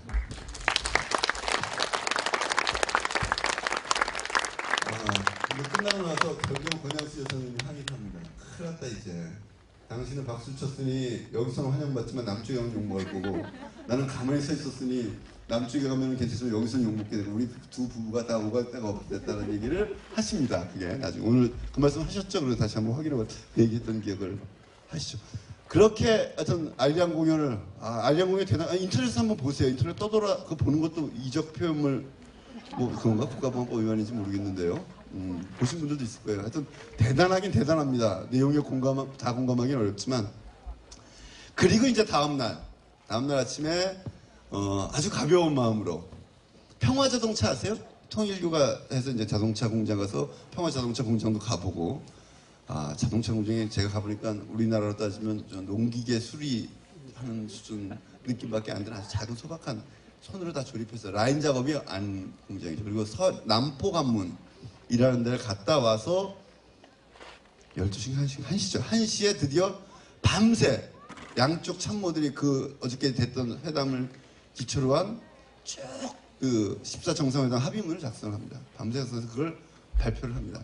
발표를 하고 주고받고 사인하고 그 다음에 이제 김정일 위원장이 베푸는 오찬을 하게 됩니다. 이 오찬이 참 재밌어요. 김대중 대통령이 갔을 때도 김정일 위원장이 오찬, 아까 제가 말씀드렸듯이 첫날은 그 북쪽에서 내고 둘째 날 저녁은 남쪽에서 내고 그 셋째 날 환송 오찬을 김정일 위원장이 이게 패턴이 똑같습니다. 1차 때나 2차 때나. 첫날 아까 제가 첫날 음식에 대한 첫날 그 목란관에서 먹었던 음식이 기가 막히게 맛있습니다. 제가 제일 인상적이고 밥 먹을 때마다 사람들한테 자랑하는 음식이 여러 가지가 있는데 잉어 뱃살찜이라는 게 있어요. 잉어 뱃살찜. 굉장히 맛있을 것 같지 않죠? 잉어 그러니까 약으로나 먹고. 근데 잉어 뱃살인가 봐요. 잉어 뱃살을 이렇게 펼쳐가지고요. 갈비 간장 양념한 것처럼 이렇게 해서 나오는데 진짜 기가 막히게 맛있습니다. 계산이구이라고 있습니다. 북에서는 거위란 표현을 모릅니다. 거위가 계산이라든지 계산이구이, 뭐 대동강 숭어국 이름들은 맛 없을 것 같이 기가 막히게 맛있습니다. 그래서 그걸 쫙 먹었는데 둘째 날 우리 신라 호텔에서 쭉 냉동차로 우리 음식들 준비해 올라가서 풀어줍니다. 우리가 준비한 만찬을 둘째 날. 근데 정말 북쪽 음식 먹다 남쪽 음식을 먹으면요 설탕 덩어리예요. 너무 달고 정말 북쪽 음식은 담백합니다. 그런데 더 맛있는 건 이제 셋째 날 오찬에 나와요. 김정일 그때 한때 뭐 나와요? 와인이 나오는데 와인이 뭐 비싼 와인이다 싼 와인이다 뭐 한때 또 조선일보가 뽑아가지고 이게 한 병에 몇십만 원짜리 그 브랜드인데 그거보다 싼 거라고 그러더라고요. 하여튼 와인도 나오고 뭐 뭘 먹었지 더 이상 자랑은 안 할게요. 네. 여러분들 얘기도 잘 모르실 거예요. 이름만 얘기해가지고 무슨 음식인지 상상이 안 가는 그런 음식을 잘 대접받습니다. 그때 기분이 굉장히 각 테이블마다 막 건배하고 난리가 났어요. 그때 이제 우리 이재정 장관이 사고를 많이 치셨네. 이재정 장관이 제안을 딱 합니다. 우리 안숙선 씨 아시죠? 명창. 안숙선 씨가 왔으니 이 양반 창을 한번 들읍시다. 그래서 흥보가 아니죠. 춘향가 중에 사랑가를 부르는데 돌 아시죠? 김용옥 선생. 그 양반이 따라서 그 양반이 헤드 테이블에 앉았어요. 헤드 테이블에 앉아가지고 이건 양 정상이 있는 것이죠. 거기 앉아서 이 고수를 칩니다. 이 양반이 그거 좀 배웠다고 또 티를 내셔서 헤드 테이블을 두드려가면서 안숙선 명창이 사랑가를 부릅니다. 외교 관례상 있을 수가 없는 일입니다. 그 양 정상이 앉아 있는 테이블을 손으로 두드려가면서 노래를 부르는 제가 이제 의전비선을 했기 때문에 또 데뷔를 하면서 뭐 고이즈미와 부시와의 수없이 많은 정상회담을 봤지만 정상회담 만찬은 절대 그렇게 하지 않습니다. 굉장히 진지하게 주로 이렇게 썰면서 통역이 옆에 껴가지고 얘기하는데 통역도 필요 없죠. 남북한은. 정말 그래서 나중에 실제로 취해서 원래 도착했던 시간보다 2시간 늦게 도착합니다. 우리가 그 개성공단에 들렸다가 CIK 통해서 내려오는데 2시간 동안 다 얼굴 김정일 위원장도 얼굴 빨개지고 노무현 대통령도 얼굴 빨개. 저도 뭐 이게 왜 와인이냐 그러고 막 달라고 먹으면서 이게 북한 인민들이 굉장히 힘들 텐데 하는 생각 좀 했습니다만 그렇게 기분 좋은 오찬을 하고 진짜 불쾌하게 취했다 이렇게 하면 또 조중동에서 정상들이 뭐 술 취해가지고 뭐 횡설수설했다 이렇게 얘기할 것 같은데 정말 기분 좋게들 내려옵니다. 그래서 이제 개성공단 들리죠? 개성공단 들려서 노무현 대통령이 아주 재밌는 얘기를 해요. 북한 노동자들을 모아놓고 이 자본주의 선동을 합니다. 무슨 얘기냐면 여기 이제 공장이 자꾸 크면 지금 외주 부품이나 이런 것들 다 남쪽에서 가져오잖아요. 그러니까 이게 끊어지면 이제 북쪽에서 서로 해야 된다. 그러면 여러분들 중에 작은 외주 협력업체의 사장들이 생길 수도 있다. 이 얘기를 사실은 김정일 위원장 만났을 때도 합니다. 그게 이 얘기가 왜 배경이 있는데 그 배경은 빼고 하여튼 시간이 네. 하여튼 배경이 있는데 그러니까 북한한테 사실 개혁개방하지 말자는 말을 해놓으시고 너희들도 사장이 생기고 이 자본가 기업주들이 생길 수 있다라고 희망을 주는 거예요. 막 이제 월급만 받지 말고 여러분들이 이제 사장이 될 수 있다. 이렇게 좋은 희망, 좋은 의미에서 그런 얘기를 쭉 하고 내려오십니다. 그래서 9시가 넘어서 예정보다 2시간 지나서 정말 피곤했습니다. 2박 3일 동안 긴장대로 돼 있었고 뭐 아까 그런 과정들이 있었고 근데 노무현 대통령은 또 그냥 말씀이 많으신 분이라 그저 기자들이 정리하면 이제 귀국 보고대회라는데 2박 3일 동안 있었던 이 모든 협상의 성과에 대한 의미를 본인이 다 설명합니다. 그래서 기자들이 야 우리 기자 노릇 할 거 없다. 하나 적응을 그대로 받았으면 되겠다라고 할 정도로 2박 3일의 성과를 당신이 직접 다 주도했던 것이기 때문에 쭉 정리를 해서 귀국 보고대회를 하고 그리고 이제 밤늦게 10시가 넘어서 이제 청와대로 돌아왔죠. 그렇게 2박 3일의 긴 여정이 끝납니다.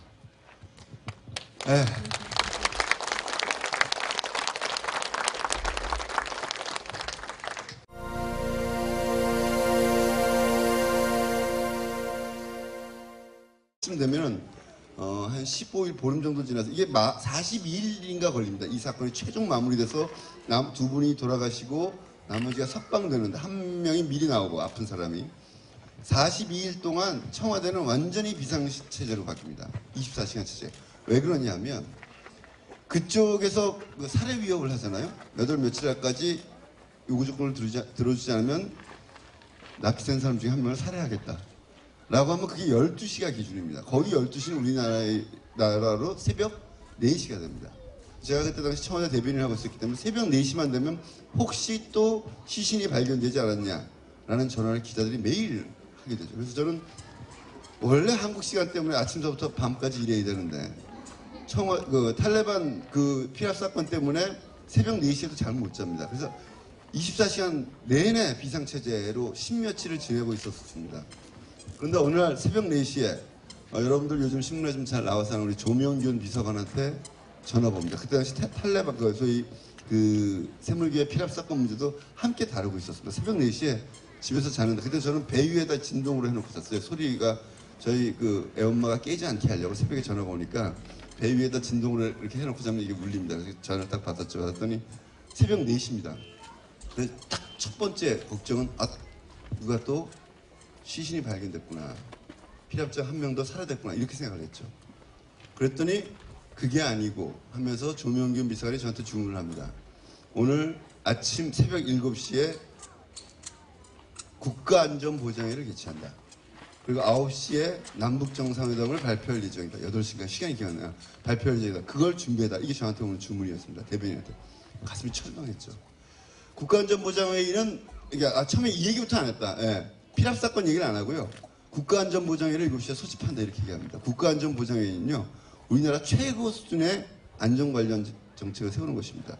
그 전까지 피랍 사건을 다뤘던 건 안보정책조정회의에서 다뤘는데 국가안전보장회의는 대통령이 직접 주재하는 회의입니다. 가슴이 철렁했고 제가 첫 번째 들었던 생각 그건 뭐냐면 당시에 피랍된 23명을 구하기 위해서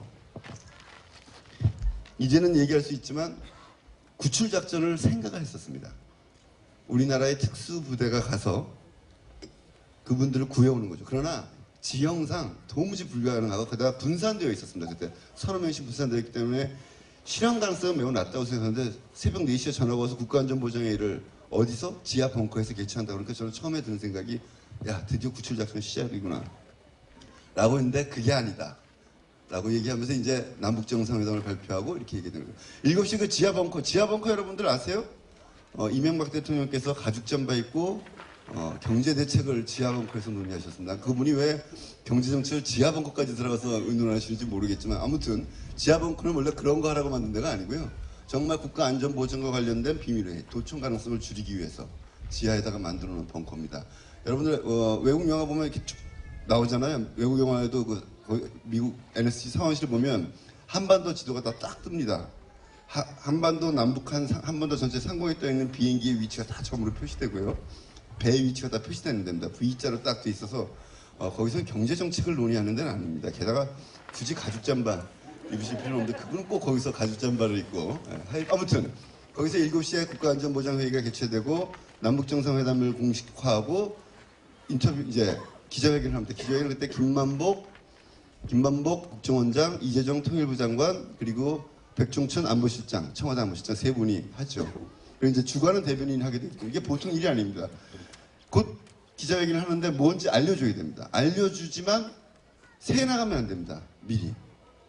동시에 발표하기로 되어 있었기 때문에 어느 한쪽이 먼저 발표하게 되면 그것은 외교상의 관례를 깨는 것일 뿐더러 대한민국 입장에서 제일 피곤하고 까다로운 외교 상대가 바로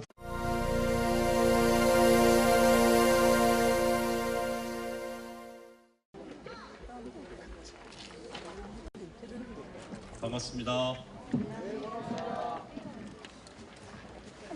원래 이 봉화의 토요강좌 시간은 항상 좀 부드럽고 브링브링한 우리 김경수 본부장께서 사회를 보셨는데요. 오늘은 조금 새로운 사람이 나왔습니다. 구박하지 마십시오. 네, 좋습니다. 잘 들겠다.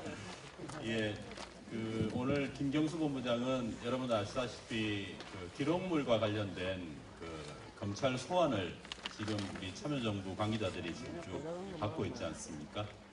그래서 이번 주까지 이 참여정부 관계자들의 검찰 소환을 서울에서 마무리를 지어야 되기 때문에 오늘은 봉화 토요광자에 참석하지를 못했습니다. 그래서 제가 땜빵으로 나왔습니다. 저는 민주당의 양산시 지역위원장을 맡고 있고 이전에 노무현 대통령님 참여정부에서 비서관을 했었던 송인배라고 합니다. 반갑습니다. 안녕하십니까?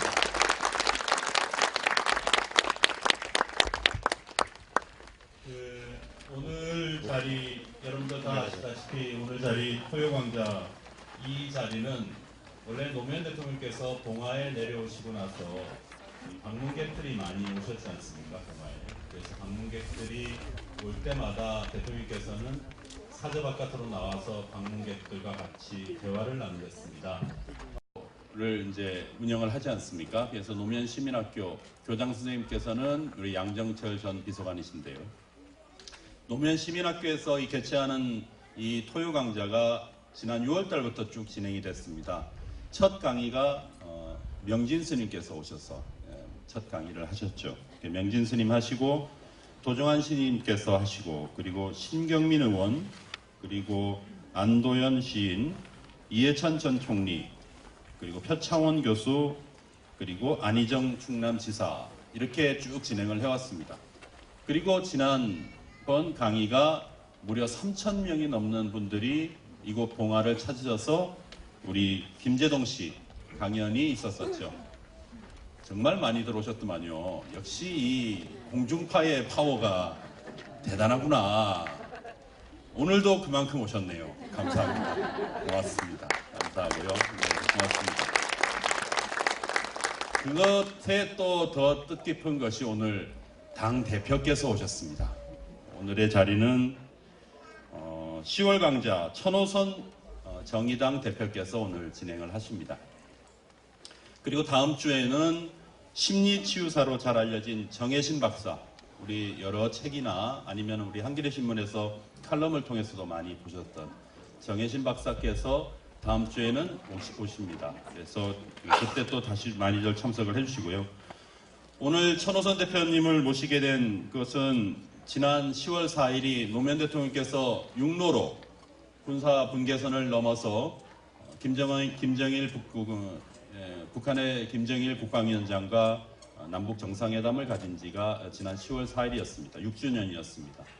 6주년의 지난 회담의 내용 때문에 여러 가지가 좀 시끄럽기도 하지만 그때 우리 천호선 대표께서는 공식 수행원이 전체가 13명이었거든요. 13명 중에 1인으로 남북 정상회담을 같이 참여를 하셨습니다. 그 당시에 청와대에서 홍보수석 겸 대변인으로 활동을 하시면서 대통령님을 모시고 가서 남북 정상회담을 같이 자리하고 그 자리에서 함께 나누었던 우리들이 알지 못하는 이야기 그리고 알고 있지만 그리고 우리가 의미를 좀 다시 한번 새겨봐야 될 이야기 그런 이야기를 나누기 위해서 오늘 이렇게 되면서 이게 한 20일 있다가 개최될 정상회담이 2달이 미뤄지게 되는 거죠. 이렇게 되면 제일 고생하는 사람이 누구냐? 누굴 것 같습니까? 대변인이 제일 고생하게 돼 있었어요. 그러니까 그 2달 동안 지금 나왔던 NLL 문제를 비롯한 모든 문제를 새누리 그때 당시 한나라당이 다 들고 나왔습니다. 일단 왜 대선용이다 이건 대통령 선거 때 민주당을 유리하게 하기 위한 것이다. 그러니까 다음 정부로 넘겨라. 가서 북핵 문제 해결해 오지 않으려면 가지도 마라. NLL 문제 확실히 선긋고 와라. NLL 문제가 또 시끌시끌합니다. 특히 사실 NLL 문제를 놓고 실제로 김장수 당시 국방장관과 이재정 당시 통일부 장관의 이 NLL에 대한 의미부여가 약간 달랐어요. 그래서 이게 논쟁이 되고 조선중앙동아를 비롯한 보수신문에서 그때부터 이미 NLL 팔아먹으러 가는 거 아니냐. NLL 언급하지 않으면 가지도 마라. 북핵 문제 완전히 해결하고 와라. 막 거의 그런 기조로 2달 내내 논쟁을 합니다. 온갖 논쟁을 합니다. 그 논쟁을 하면 앞에 나가서 그걸 싸워줘야 되는 건 이제 저 대변인 몫이죠. 맨날 NLL 공부하고 이것저것 공부하면서 맨날 기자들이랑 논쟁을 합니다. 제가 항상 뭐 자주 드리는 말씀이지만 청와대 대변인을 어떤 분은 제가 5년 내내 했는 줄 아시는데 제가 그때 딱 10개월밖에 안 했습니다. 실제로 청와대 노무현 대통령의 대변인은 제가 어울리지 않고요.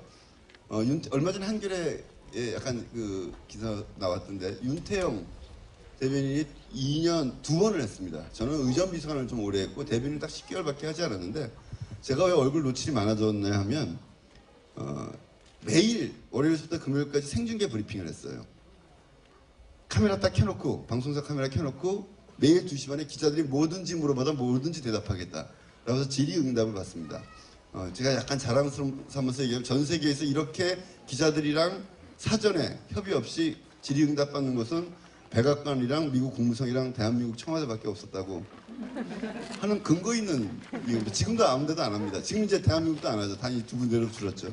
모든 질의응답을 받는데 그때 이제 아프간 피랍 사건 이런 것들 얼굴이 많이 노출되어 있어서 그런데 일단 이제 문제는 그거예요. 저는 임기 말에 대변인 뭐 별로 할 일 없겠지 했더니 아프간 사건 터지고 14 정상회담이 터졌는데 2달이나 남았고 매일 NLL 문제, 북핵 문제 가지고 맨날 공방하는 거예요. 공방을 하느냐고 대변인 선이 굉장히 생각보다 힘들었습니다. 근데 이제 그때 얼굴이 많이 알려지게 되고 저 사람이 청와대 대변인인가 보다 이렇게 되었던 거죠. 아무튼 그렇게 우여곡절 끝에 10월 2일 날 갑니다. 10월 2일 날 청와대에서 아침에 이제 간단하게 수석 보좌관들이랑 얘기를 하고 그날 굉장히 날씨가 흐렸어요. 혹시 여러분들 기억하실지 모르지만 쭉 타고 가다가 어디 가죠? 군사 분계선 앞에 노란 칠 돼 있는 여기도 사진이 많이 있을 거예요. 원래 거기 노란 칠이 돼 있었던 게 아닙니다. 아무것도 없었던 곳입니다. 제 후임의 후임이었던 의전비서관 오상호 이름도 얘기해 줘야 되겠다. 오상호 비서관이 현장 답사를 갑니다. 이제 의전비서관들은 대통령이 움직이는 모든 곳에 미리 답사를 가고 판단을 합니다. 가서 이 군사분계선을 대통령이 걸어서 넘는다는 게 굉장히 역사적인 일인데 아무 표시도 없다는 거예요. 그래서 온갖 지혜를 다 짜냅니다. 무슨 뭐 울타리를 만들까 뭐 하다가 그 보기 흉할 것 같아서 결국엔 노란 페인트로 줄을 하나 칠합니다. 그리고 거기를 넘어가시는 거죠. 그러니까 굉장히 오상호 비서관 상 받아야 되는데 그 대목에서는 그 사진이 전 세계 생방송으로 중계가 됩니다. 나중에 노무현 대통령이 김정일 위원장 만났을 때 그런 얘기를 하지만 이건 수조 원짜리다. 무슨 뜻이냐면 김정일 위원장과 김대중 대통령이 평양 순환공원에서 악수하던 사실 전 세계에 타전되면서 남북관계가 이제 긴장관계가 줄고 저기 맨날 전쟁하는 거 그게 아니구나 라고 하면서 예를 들면 뭐 북쪽은 빼고 그래도 남쪽에 대한 경제적 외교적 신뢰도가 올라가는 거죠. 노무현 대통령이 그 금단 마지막 전 세계 마지막 분단 국가의 금단의 산을 넘는다는 사진이 전 세계에 보여줘서 대한민국 북한입니다. 이런 과정에서 만에 하나 보도가 먼저 나가는 게 굉장히 예민하거든요. 평양이. 그렇게 되면 정상회담 자체가 엄청난 영향을 받을 수도 있습니다. 그렇게 초긴장 상태죠. 그래서 기자들한테 몇 시 얘기를 하는데 절대 발설하면 안 된다. 그리고 이제 생중계 차량이 KBS, MBC, SBS, YTN이 다 와서 이제 생중계 준비를 한두 시간 만에 하는 겁니다. 해서 이제 딱 준비를 했는데 결국엔 신문 2군데에서 인터넷판에다가 남북정상회담 이렇게 흘립니다. 그렇게 되면 기자들이 어떻게 되면 다 약속을 했는데 출입기자가 300명입니다. 청와대가 당시에 조그만 인터넷 매체까지 한 군데에서라도 보도하면 나머지가 일제히 보도하게 되면 수습할 수 없는 사건이 터지는 거죠. 그래서 허겁지겁 가서 제가 기자들한테 아주 거의 싹싹 빕니다. 제발 이건 국익을 위해서 여러분들 참아달라. 그래서 2군데서 인터넷판에 나왔는데 그걸 무시하고 실제 기자회견을 하는 시간까지 그것을 발표하지 않습니다. 그리고 기자회견을 빵 때리면서 속보 뜨고 그러면서 이제 남북정상회담 8월 29일부터 30일까지 평양에서 이게 이제 발표가 되죠. 아무튼 이렇게 힘들게 발표가 됐습니다. 이 평양을 간다는 얘기는 청와대 5년 내내 있었어요. 어느 정부나 곧 남북정상회담 그래서 무조건 그 신문에서 때립니다. 그러나 거의 다 불발이었습니다. 남북관계가 그 얘기를 하면 기니까 하여튼 굉장히 어려웠던 관계였기 때문에 참여정부 시절에 쉽지 않았었습니다. 그런데 이걸 발표하게 된 이유가 있는데 아무튼 그 전에 이거부터 말씀드려요. 여러분 노무현 대통령이 자이툰 부대 갔다 왔던 거 아시죠? 네, 자이툰 부대를 갔다 왔을 때 그때 라오스에서 영국, 폴란드, 프랑스를 거쳐서 그 다음에 귀국하게 돼 있었습니다. 귀국하게 돼 있을 때 프랑스 드골공항에서 비행기가 뜨자마자 비행기에 외부로 연결되는 모든 통신선을 차단하고 노무현 대통령이 기자들 앞에 나섭니다. 그러면서 이 비행기는 서울로 가지 않습니다. 라고 하고 이제 그 비행기가 자이툰 부대를 가기 위해서 쿠웨이트로 들어갑니다. 그런데 이제 그 얘기는 다른 얘기고, 그건 다음에 또 불러주시면 하고. 그때 기자들이 처음에 듣자마자 딱 떠올랐던 게 어디로 갈까? 서울로 가지 않아. 그때 생각했던 게 평양이었다는 겁니다. 기자들 참 어리석죠. 평양을 가는 방법이 서울에서 바로 가면 되는데 굳이 거기서 프랑스에서 드골 공항에서 뛰어가지고 그걸 평양까지 간다는 건 뭐 가능하지도 않고 그런 건데 하여튼 그만큼 언젠가 평양은 5년 중에 1차 남북정상회담이 김대중 정부에 있었기 때문에 있을 것이다. 언제 하다가. 그런데 실제로 임기가 다 끝나가면서 거의 희망이 없다. 모두가 그러고 있을 때 남북정상회담이 성사가 된 겁니다. 그래서 어쨌든 난리가 났습니다. 8월 29일부터 30일까지. 그래 진짜 짧은 시간이죠. 8월 8일에 발표를 했는데 8월 29일부터 시작해야 되니까 굉장히 짧은 기간 동안 남북정상회담 준비를 해야 됩니다. 남북정상회담 준비는 보통 우리가 외교, 미국과의 정상회담 이런 것보다 훨씬 까다로운 과정들이 필요합니다. 그걸 다 일일이 말씀드릴 수는 없지만 아무튼 그렇게 준비를 하는데 어느 날이었어요. 비가 많이 온 날, 토요일 날은 좀 한가합니다. 신문이 월요일 날 나오죠. 그러면 일요일 날 기자들이 보통 출근을 합니다. 그리고 일요일 날 신문이 없기 때문에 토요일 날은 보통 기자들이 출근을 안 합니다. 그래서 제가 어느 날 면바지 입고 약간 처음에 정말 오래간만에 그 아프간 사태도 약간 소강 상태였고 그래서 진바지 이렇게 진바지 입고 딱 출근을 하는데 갑자기 그 2시에 남북 정상회담 추진회의가 긴급하게 열린다는 거예요. 그래서 무슨 얘기 가봤더니 그때 당시 수해가 났었습니다. 기억하시죠? 북쪽에 수해가 굉장히 많이 나서 8월 29일서부터 30일에 마칠 수가 없다. 28, 29, 30일에 마칠 수가 없다. 그러면서 연기 요청을 합니다. 그게 10월 2일서부터 4일까지로 미뤄지게 돼요. 나중에 보니까 그게 이해가 가더라고요. 일단 수해 자체가 너무 컸고 서울에서 개성을 찍고 평양을 이제 고속도로 쭉 올라가는데 보니까 서울 개성 평양은 고속도로라는 게 우리나라 군도 수준입니다. 요새 국도 잘 닦아놓죠. 국도 정도가 아니라 4차선은 4차선인데 뭐 경계도 없고요. 여러분들이 생각하는 맛있는 거 핫밥하는 고속도로 휴게소도 없고요. 아무것도 없이 그렇게 돼 있는 곳인데 진짜 수해 때문에 많이 피해가 있을 수 있었겠다는 생각이 들더라고요. 아무튼 그래서 미뤄집니다. 이 자리를 마련하게 됐습니다. 보통 이런 자리를 시작하게 되면 강사 소개를, 양력을 소개를 하니까 양력 소개를 간단하게 말씀을 좀 드리겠습니다. 우리 최노선 대표님께서는 1990년도에 노무현 대통령님께서 국회의원 하실 때 비서관으로서 일을 하셨고 노무현 대통령께서 후보로 계실 때는 선대위 사이버팀장 그리고 대통령직 인수위원회에서 전문위원, 청와대에서 참여기획비서관, 의전비서관, 국정상황실장, 승진의 승진을 거듭하셔서 마지막에는 대통령 비서실의 홍보수석 겸 대변인으로 활동을 하셨습니다. 우리 천호선 정의당 대표님을 여러분께 소개시켜 드리겠습니다. 박수로 맞아주십시오.